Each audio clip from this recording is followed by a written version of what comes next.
신명기 19장입니다. 1절부터 13절입니다. 신명기 19장 1절부터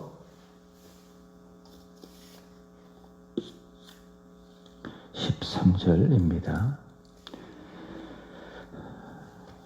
내 하나님 여호와께서 이 여러 민족을 멸절하시고 내 하나님 여호와께서 그 땅을 내게 주심으로 내가 그것을 받고 그들의 성읍과 가옥에 거주할 때에 내 하나님 여호와께서 내게 기업으로 주신 땅 가운데에서 새 성읍을 너를 위하여 구별하고 내 하나님 여호와께서 내게 기업으로 주시는 땅 전체를 세 구역으로 나누어 길을 닫고 모든 살인자를 그 성읍으로 도피하게 하라. 살인자가 그리로 도피하여 살만한 경우는 이러하니 곧 누구든지 본래 원한이 없이 부지 중에 그의 이웃을 죽인 일 가량 사람이 그 이웃과 함께 벌목하러 삼림에 들어가서 손에 도끼를 들고 벌목하려고 찍을 때에 도끼가 자루에 빠져 그의 이웃을 맞추어 그를 죽게 함과 같은 것이라. 이런 사람은 그 성읍 중 하나로 도피하여 생명을 보존할 것이니라.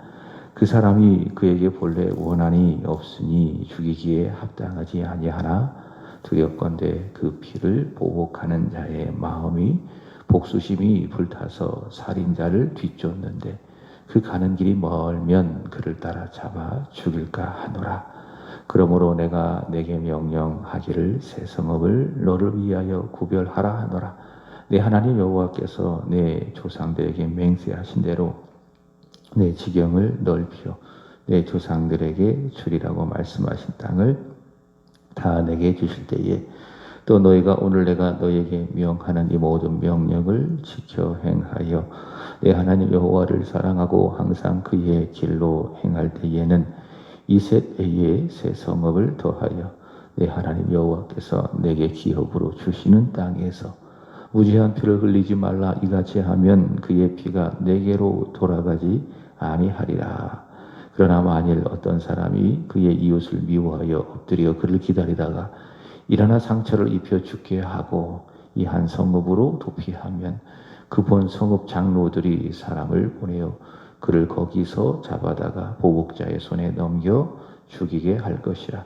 내 눈이 그를 긍휼히 여기지 말고 무죄한 피를 흘린 죄를 이스라엘에서 제하라. 그리하면 내게 복이 있으리라. 아멘. 오늘 말씀의 주제는 하나님의 공의입니다. 읽으실 말씀은 신명기 19장, 시편 106편, 이사야 46장, 요한계시록 16장입니다.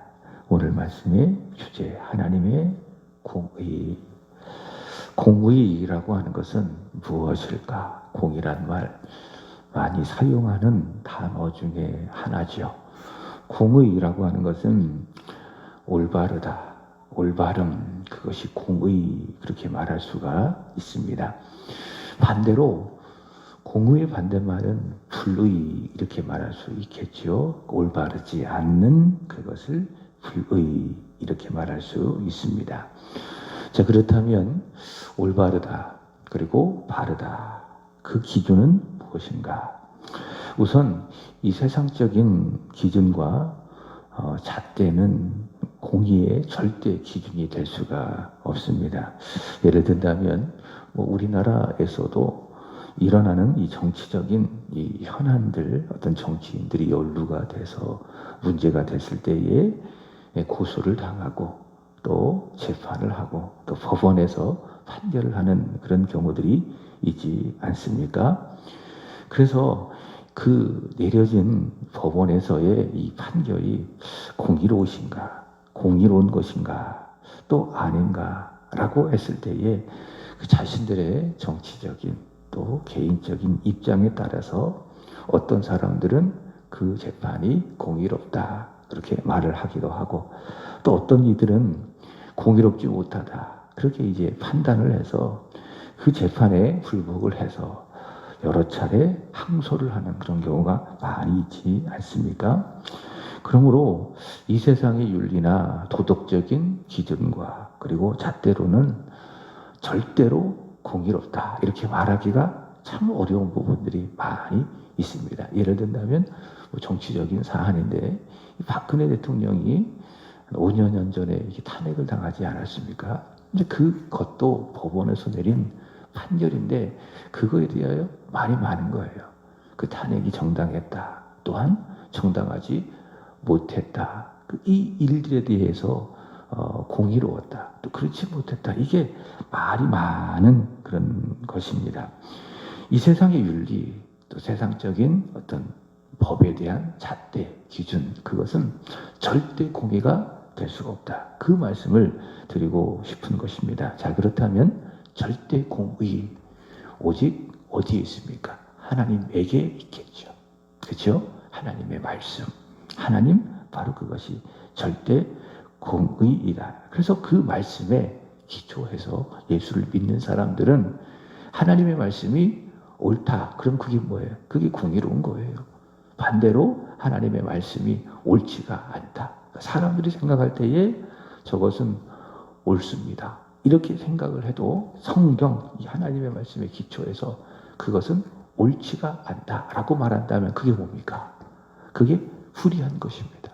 예를 든다면 차별금지법 같은 경우에도 포괄적인 차별금지법 같은 경우에도 우리 성경적인 입장에서 뭐라고 이야기합니까? 이 법은 공의롭지 못하다, 불의하다. 왜냐하면 하나님의 창조 질서를 거스르는 그런 독소조항의 내용들이 그 차별금지법 안에 포함되어져 있기 때문에 우리 교계에서 이 차별금지법 발의에 대하여 그렇게 길을 쓰고 막아내고 있는 것입니다.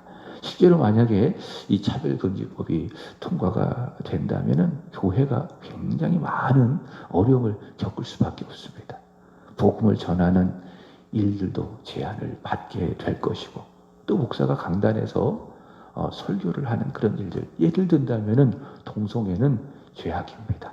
동성애는 하나님의 창조의 질서를 거스르는 죄악입니다. 이렇게 이야기할 경우 법에서 그 차별금지법에 고소해서 근거해서 고소를 할 수밖에 없는 거예요.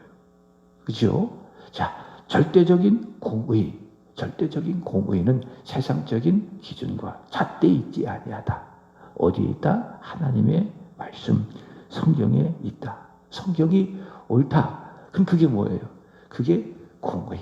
반대로 옳지 않다. 그럼 그게 뭡니까? 그게 불의다. 우리 예수 믿는 사람들만이라도 이런 공의에 대한 분명한 개념을 갖고 우리가 세상을 바라보고 또 이런 모든 현상을 바라보고 판단할 수 있어야 되겠죠. 분별할 수 있어야 하겠죠. 오늘 말씀에 나오는 이 도피성, 이 도피성이 바로 하나님의 공의를 잘 보여주고 있다. 이렇게 말할 수 있습니다.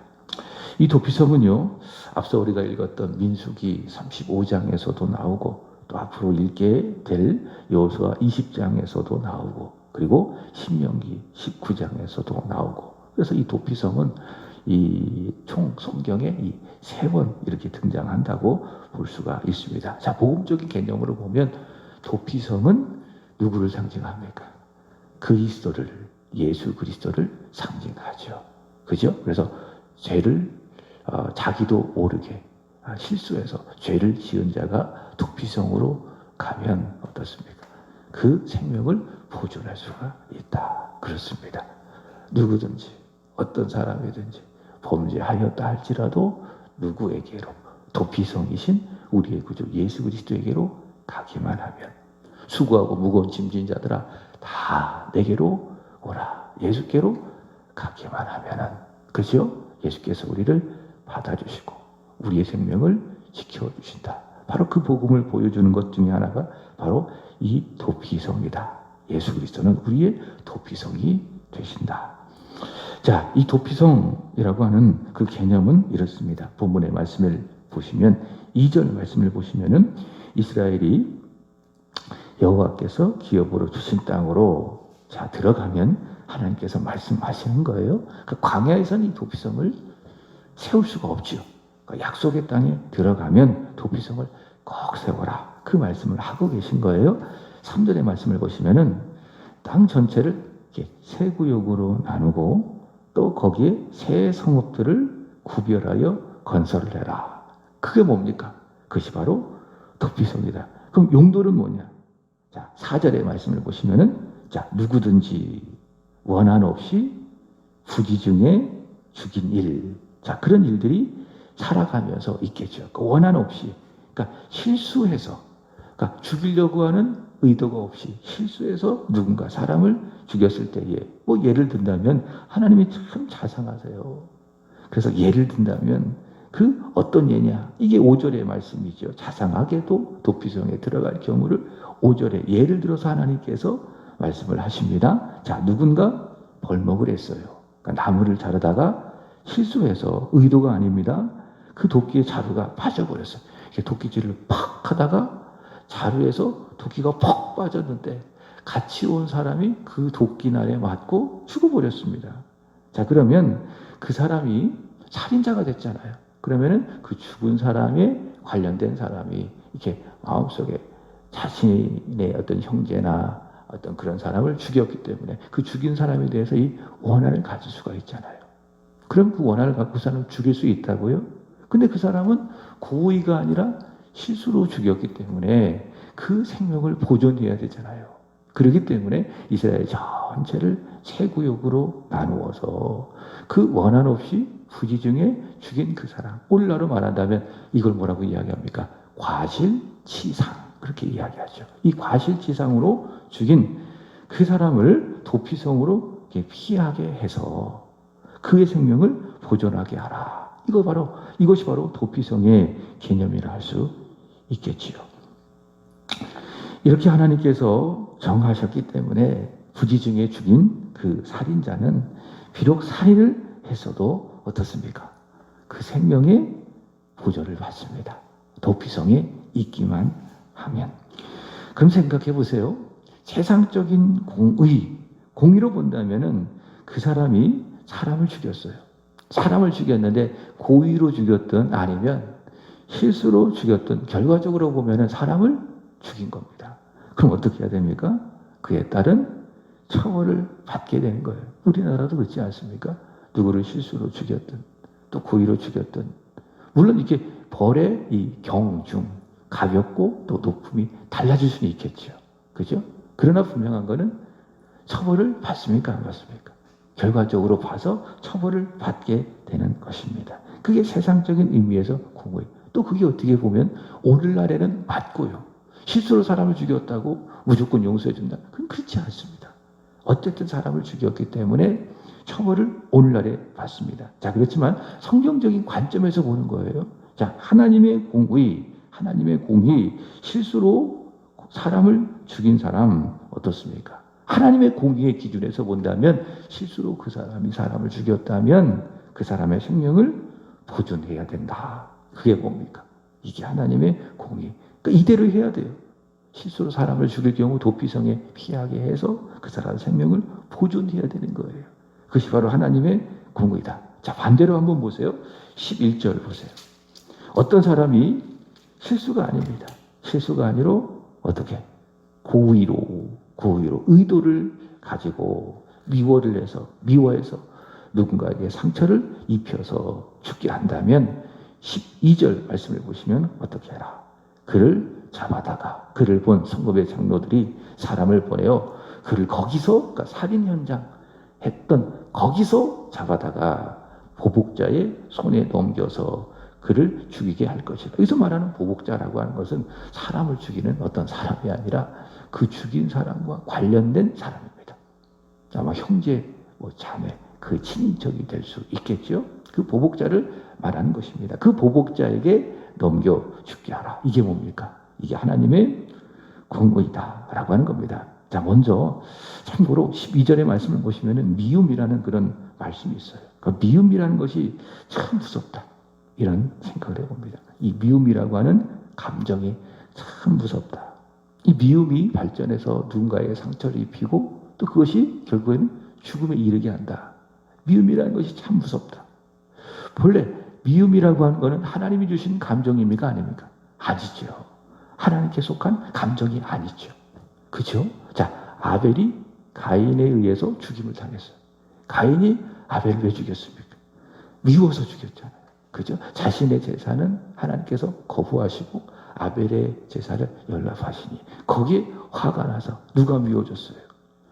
하나님이 미워지고, 그러니 누가 또 미워지고?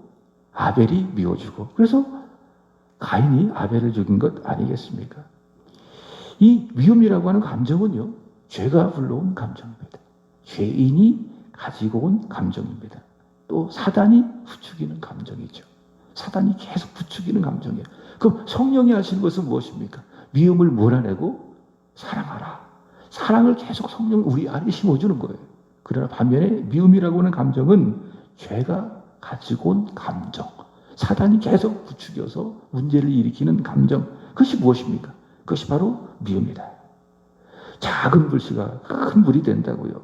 이 미움이라고 하는 이 감정이 이게 커져가지고, 여기 11절의 말씀을 보시면은 보세요. 11절 두렵건대 그 11절, 만일 그러나 어떤 사람이 그의 이웃을 보세요. 뭐하여? 처음에 미워해서 엎드려 그를 기다리다가 상처를 입혀 죽게 하고. 자, 미움이라고 하는 작은 감정이 결국 무엇을 만들었습니까? 상처를 만들고, 그리고 더 나아가 죽음을 만드는 것을 볼 수 있지 않습니까? 바로 미움이 얼마나 무서운지 보여주고 있는 것입니다. 지난주에 대구에서 한 변호사 사무실에 방화 사건이 일어나지 않습니까? 그죠? 이로 말미암아 7명의 사람들이 죽임을 당했습니다. 왜 이런 일들이 일어났을까? 물론 금전적인 그런 문제도 있었겠지만 결국 그 방화의 시작은 어디에서 시작됐습니까? 미움에서 시작이 된 거예요. 누군가를 막 미워하는 그 감정에서 그 엄청난 일이 시작이 된 것입니다. 누군가에게 상처를 입히고 다치게 하고 그리고 죽게 하는 그 시작은 바로 인간의 마음속에 자리 잡고 있는 미움이라고 하는 감정이다. 그죠? 그래서 하나님께서 뭐라고 말씀하십니까? 지난주 하이델베르크 요리문답에서 말씀을 드렸죠. 뭐라고 말씀하십니까? 마음을 다하고 목숨을 다하고 뜻을 다하고 힘을 다하여 내 하나님 여호와를 사랑하라. 그리고 내 이웃을 내 몸처럼 사랑하라. 인간은 본래 하이델베르크 요리문답이 말씀하는 것처럼 본성적으로 누군가를 미워하는 성향을 가지고 태어난 겁니다. 그죠? 이런 성향을 하나님이 잘 알고 있기 때문에 내버려 두잖아요. 그럼 어떻게 돼요? 미워하는 거예요. 그리고 미워해서 상처를 입히고 결국 누군가를 죽게 할 수가 있다. 그래서 우리는 예수를 믿었기 때문에 우리는 이제는 미워할 수도 있고 동시에 사랑할 수도 있는 은혜가 내 안에 있는 겁니다. 그래서 어떻게 해야 돼요? 끊임없이 내 안에 있는 이 미움을 십자가 아래 자꾸 내어놓고 성령으로 내 미움이 계속 사라지도록 계속 하나님께 계속 기도하고, 하나님 저 사람 사랑할 수 있게 해주세요. 저 사람 미워하지 않게 해주세요. 계속 하나님 앞에 와서 기도하고, 그죠? 기도하고, 그리고 성령에 의지해서 사랑하는 마음 갖고, 그 미워할 수밖에 없는 그 현장에 내가 가서 내가 기도했으니까 어떻게 해야 돼요? 미워하지 말고 사랑할 수 있어야 되지 않겠습니까? 하나님의 은혜를 힘입어 성령을 힘입어 사랑하게 되기를, 하나님을 사랑하고 내 이웃을 나의 몸처럼 사랑하게 되어지는 은혜가 있기를 축복합니다. 하나님의 공의는 죄에 대한 책임은 반드시 의도적으로 죄를 범한 사람은 받는다. 이게 뭡니까? 이게 하나님의 공의다. 그러니까 미워해서 누군가 상처를 내고 죽게 한, 그러니까 의도적으로 죽인 사람은 반드시 그 죄에 대하여 처벌해라. 이것이 바로 하나님의 공의. 자, 그렇지 않은 경우, 도피성에 피하는 그런 경우처럼, 그런 경우는 실수로 누군가를 죽였을 때에는 자비롭게 대해서 무지한 피를 흘리지 마라. 내 가나안 땅, 약속의 땅에서 무지한 피, 고의로 아닌 실수로 죽인 사람을 죽여서 그 가나안 땅을 무지한 피로 흘리지 말아라. 이것이 바로 하나님의 공의다. 바로 그것을 하나님은 도피성을 통해서 보여주신 것입니다. 우리는 예수 그리스도의 십자가의 피로 모든 죄를 다 용서를 받았습니다. 이게 복음이죠. 자, 그렇지만 천국에 가는 그날까지 우리는 여전히 이 육신을 갖고 있어요. 이 죄를 짓고 있는 육신을 갖고 있고 내 안에 무엇이 있습니까? 본성적으로 누군가를 미워하는 이 죄성을 가지고 있습니다. 이 육신, 그리고 내 안에 가지고 있는 이 죄성. 그래서 우리가 예수 믿고 죄 용서받고 내 안에 구원이 있어도 천국 가는 소위 말하는 티켓을 믿음으로 갖고 있다 할지라도 우리가 천국에 가는 그날까지 죄를 지을 때가 있습니까? 없습니까? 있습니다. 자, 그렇기 때문에 오늘을 이 하루, 이 말씀, 이 도피성을 깊이 묵상 좀 해보시기를 축복합니다. 도피성을 실수한 사람, 그 실수한 사람을 자비롭게 대하시나, 그러나 고의로 의도적으로 죄를 범하는 그 일에 대하여 하나님께서 아주 단호하게 공의롭게 처리하시는 하나님, 그죠? 이 도피성이 그것을 보여주고 있는데, 그러므로 우리는 고의로 의도적으로 짓는 그런 죄, 내 안에 육신 그리고 이 죄성을 따라 짓는 이런 이 죄와 우리는 끊임없이 분별하고 싸워야 된다는 거예요. 얼마 전 수요일에 말씀을 드렸던 것처럼 우리 안에 그런 죄가 있지 않습니까? 그래서 교만하지 말아야 되는 것이고, 누군가를 시기하지 말아야 할 것이고, 분노하지 말아야 할 것이고, 나태하지 말아야 할 것이고, 욕심, 탐욕 부리지 말아야 할 것이고. 왜? 욕심이 잉태하여 죄를 낳고 죄가 장성하여 결국 죽음을 불러오기 때문에. 그리고 허영 부리지 말아야 할 것이고, 그죠? 그렇게 우리가 마음으로 또 생각으로 또 입술로 모든 것으로 범죄한다면 공의로우신 하나님, 그죠? 절대로 기뻐하시지 않는다. 죄를 미워하시고 죄에 대해 단호하게 처리하시는 공의로우신 하나님 절대로 기뻐하시지 않는다. 혹 내 마음속에 그런 죄가 있다면, 또 내가 죄를 졌다면, 죄라고 하는 것은 어떤 우리가 생각하는 법적인 기준에서 그것을 넘어가는 그것만 죄라고 생각해서는 안 돼요. 우리 모든 죄는 다 어디서 시작되는 겁니다. 하나님 앞에서 신앙적으로 보면 다 마음에서 시작이 되어지는 거예요. 말씀드렸던 것처럼 마음에 교만이 일어나고 시기가 일어나고 분노가 일어나고 나태가 일어나고 욕심이 일어나고, 이게 다 뭐예요? 하나님 앞에 죄라는 거예요. 그런 죄와 우리는 끊임없이 분별하고 죄 짓지 아니하도록, 다시 말해 교만하지 아니하도록 끊임없이 우리가 내 마음을 하나님 앞에 내어놓아야 돼요. 그리고 겸손하게 해야 되죠. 그리고 우리가 죄인이기 때문에 혹 죄를 지었다면 어떻게 해야 됩니까? 회개해야 되는 거예요. 회개. 그래서 교회 와서 새벽에도 지난날 하루 좀 돌아보고 하나님 앞에 회개할 것들이 있다면 회개하고, 또 하루를 잘 마무리하고 잠들기 전에 하나님, 내가 오늘 혹시 하나님 앞에 내 마음에서, 내 이 생각에서, 내 입술에서 범죄한 것이 있지는 않습니까? 주님을 사랑하기보다 이 세상이나 이 세상에 있는 것들을 지나치게 사랑하고 거기에 대하여 애착을 갖지는 않았습니까? 하나님 앞에 돌아보고 그렇게 사랑했다면, 세상을 사랑했다면 어떻게 해야 돼요?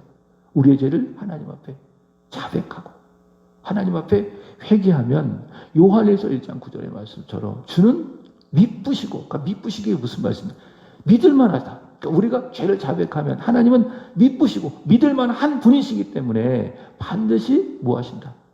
우리를 용서하시고 모든 불의에서 사해 주신다. 사람은 그렇지 않죠. 미쁨이 없는 거예요. 저 사람이 정말 믿을만한지, 입술로는 내가 당신을 이해합니다, 용서합니다, 그렇게 말했어도 그걸 믿을 수가 있어요? 없어요. 언젠가 또 그 입장이 달라질지 어떻게 알아요? 사람은 죄인이기 때문에 미쁨이라는 것이 없습니다. 그러나 우리 하나님은 미쁘신 하나님이세요. 믿을만 하신 분이십니다. 그래서 내가 내 죄를 뭐하면 자백하면 하나님은 반드시 그 죄를 뭐 하신다? 용서하신다. 기도하는 것도 마찬가지예요. 우리의 기도를 들으시는 하나님은 미쁘신 하나님이십니다. 미쁘시다. 무슨 말인가? 믿을만하다. 그러니까 내가 기도하면 그의 믿음으로 하나님 앞에서 뭐하면, 기도하면 주는 미쁘셔서 내 기도를 다 들으시고 하나님의 때에 최고의 좋은 것으로 나에게 응답해 주시니, 우리가 기도하다가도 누가복음 18장의 말씀처럼 항상 기도하다가도 뭐하지 말아야 돼? 낙심하지 말아야 한다. 자, 우리 하나님은 미쁘신 하나님이시다. 자, 오늘 읽으실 말씀에 하나님의 공의를 이렇게 이야기합니다. 시편 106편 3절의 말씀을 보시면 정의를 지키는 자들과 항상 공의를 행하는 자들은 복이 있도다. 이사야 46장 12절 13절, 이사야 46장 12절 13절, 마음이 완악하여 공의에서 멀리 떠난 너희여 내게서 들으라. 13절, 내가 나의 공의를 가깝게 할 것인즉, 그것이 멀지 아니하리라. 요한계시록 16장 7절 주 하나님 곧 전능하신 이여 심판하시는 것이 참되시고 의로우시도다. 한번 이따가 쭉 읽으면서 제가 방금 소개했던 시편 106편 3절, 이사야 46장 12절, 13절, 요한계시록 16장 7절 한번 꼭 읽어보시기 바랍니다. 이런 말씀들 가운데 하나님께서는 하나님의 공의에 대하여 말씀하고 계십니다. 자, 말씀을 마칩니다. 우리 하나님 자비롭고 사랑이 많으십니다. 사랑의 큰 강물이 항상 넘치게 하시는 우리 아버지 하나님이시다. 자, 동시에 죄를 아주 싫어하시고 죄를 아주 미워하시고 죄를 아주 공의롭게 처리하시는 공의로우신 하나님. 그 공의의 하나님 앞에 우리 마음의 죄, 생각의 죄, 입술의 죄, 행동의 죄 멀리하고 공의롭게, 다시 말해 하나님 앞에 올바르고 그리고 올곧게, 올바르고 올곧게 살아가는, 그래서 하나님께 기쁨이 되어지는 저와 여러분이 되기를 주 예수 그리스도의 이름으로 축복합니다. 오늘 하루도 행복하십시오. 오늘 하루도 성령 충만하십시오. 기도하겠습니다. 하나님 아버지, 변함없는 은혜 그리고 사랑에 감사합니다. 특별히 오늘의 말씀을